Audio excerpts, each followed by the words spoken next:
न भूतो न भविष्यति जैसी अलौकिक विजय प्राप्त की, जिसका हम आनंद गीता को पढ़ते हुए उठाते हैं।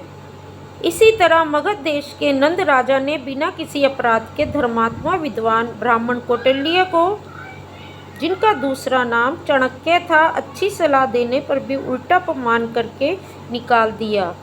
इससे उस उन्मत्त राजा के अन्यायपूर्ण अस्तित्व का नाश करने के लिए चाणक्य ने एकांत निवास पर अथर्ववेद के मारण, ताड़न, उच्चाटन आदि मंत्रों का विधिवत प्रयोग किया, जिससे नंदराज का वंश सहित,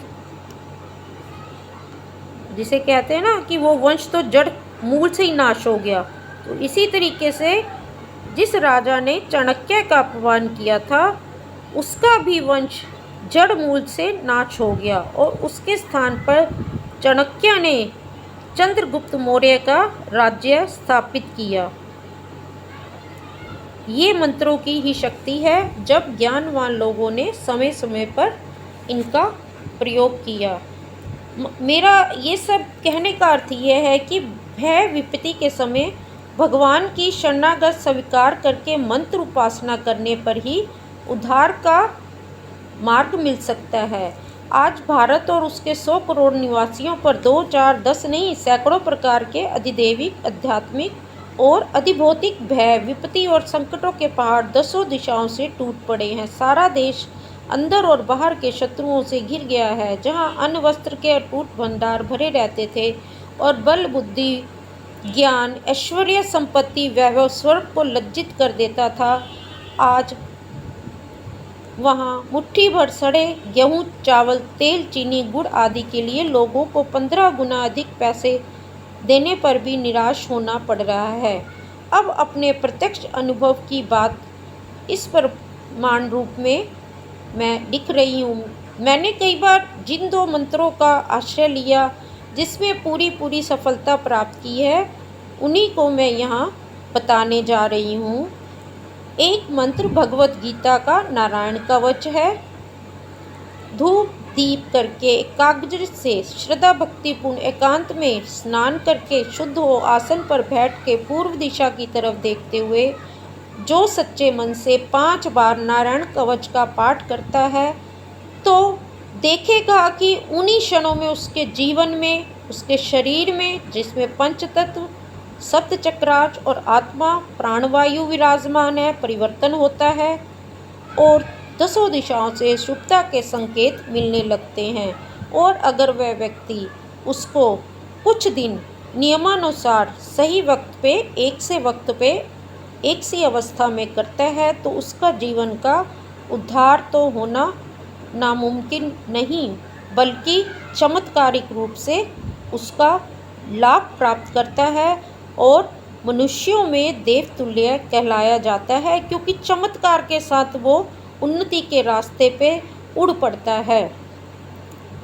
महान से महान भय टल जाता है उस व्यक्ति का, और अगर मृत्यु के आसन पर भी वो शुद्ध अवस्था में, यानी कि सिर्फ हाथ मुंह साफ करके भी किसी भी तरीके से अगर नारायण कवच का पाठ करता है, तो वो मौत के मुंह से लौटकर दौड़ने भागने लगता है और उसको जीवन के सभी सुख प्राप्त होते हैं।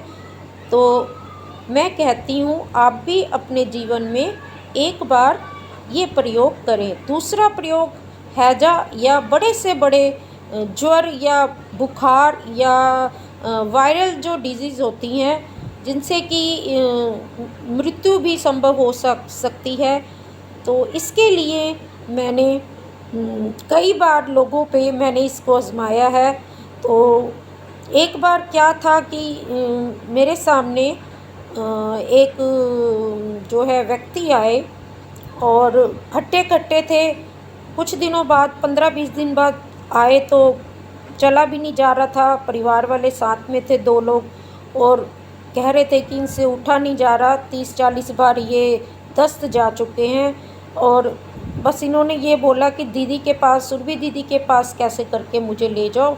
और अभी भी ये मतलब इनको हम उठा के लाए हैं और बेहोशी की हालत में हैं और इनकी बोलती भी बंद हो चुकी है।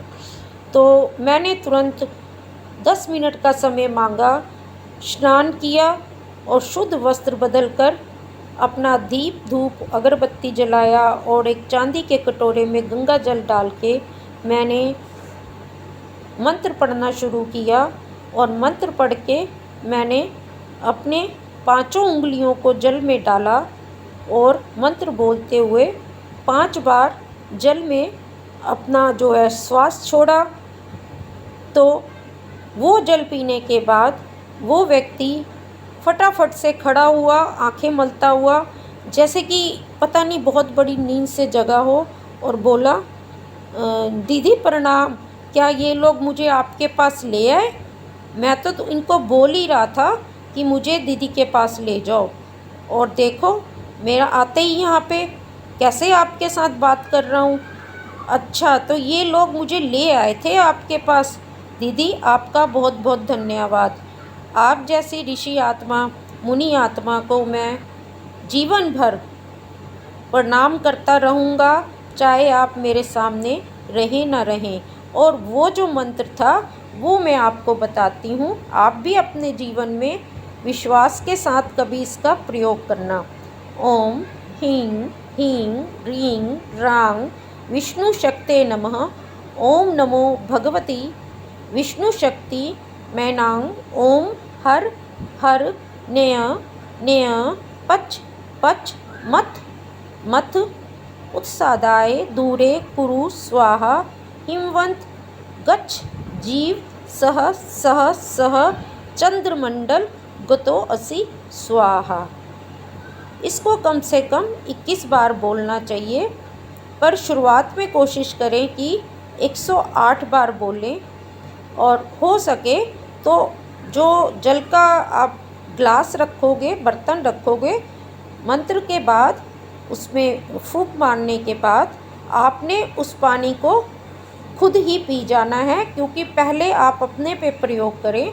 जब आपको अपने ओरा में सुख में परिवर्तन नज़र आए और आपको अपने स्वास्थ्य में भी शुभ परिवर्तन नज़र आए, मानसिक शक्ति, बुद्धिमान शक्ति में भी सुख में परिवर्तन नज़र आए, तभी इसको आप 108 दिनों बाद दूसरे किसी व्यक्ति पर उसके बुरे समय में एक गुरु के नाते प्रयोग करें। यही मेरी आपके लिए सबसे बड़ी जिसको कहते हैं आशीर्वाद है। यानी पहले खुद संभलो, फिर दूसरों को संभालो। मंत्र, इन 2 मंत्रों को आपने इस तरीके से अपने पे प्रयोग करके फिर दूसरों के लिए प्रयोग करना है। तो आज मैंने आपको बताया कि मंत्र की शक्ति क्या है, मंत्र कैसे उत्पन्न हुए, और मंत्र उपासना से कैसे हर तरह के भय, विपत्ति और रोग का निवारण किया जा सकता है। और देवी देवताओं ने अपने दुख, कष्ट और अपने रक्षा हेतु ये मंत्र शक्ति प्रयोग की। भगवान राम ने त्रेता युग में ये मंत्र शक्ति प्रयोग की, और पांडवों ने, अर्जुन ने भी अपने द्वापर युग में अपनी रक्षा के लिए और अपनी प्रजा की रक्षा और सुरक्षा के लिए इन मंत्र शक्तियों का प्रयोग किया। और आज कलयुग में भी इन मंत्र शक्तियों का प्रयोग चल रहा है, और आदि से लेके अनंत तक, जब तक युग युग रहेंगे तब तक इन मंत्र शक्तियों का प्रयोग चलता रहेगा, क्योंकि इनमें साक्षात देवी शक्ति विराजमान है। आज के लिए इतना ही।